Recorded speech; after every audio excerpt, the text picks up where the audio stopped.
తమ ప్రభుత్వ ప్రాధాన్యత రైతులని, అందుకే అధికారంలోకి వచ్చిన 10 నెలల్లోపై 31,000 కోట్లతో రుణమాఫీ చేశామన్నారు సీఎం రేవంత్. అయితే రుణమాఫీ విషయంలో ప్రభుత్వం క్లారిటీ ఇవ్వాల్సిన అవసరం ఉందన్నారు సిపిఐ ఎమ్మెల్యే కూనమనేని సాంబశివరావు.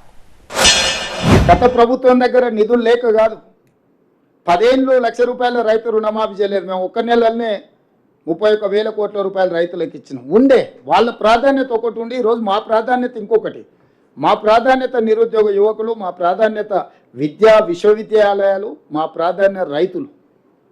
గత ప్రభుత్వం యొక్క ప్రాధాన్యతలు 10 సంవత్సరాలు చూసినాం.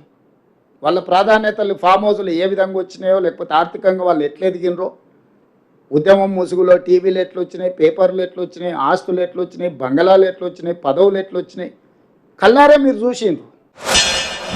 పాత లెక్కలు ఇంకో వేరేగా ఉన్నాయి. ఇచ్చింది 18,000 కోట్లు. ఇంకా దానికి పలు రీజన్స్ చెప్తున్నారు. ప్రభుత్వానికి ఇవ్వాలని చిత్తశుద్ధి ఉంది అనిపిస్తుంది, ఉంది. కానీ అమలు ఎలా చేయాలనే దగ్గర ఇంకా క్లారిటీ లేదనేది మా అభిప్రాయం.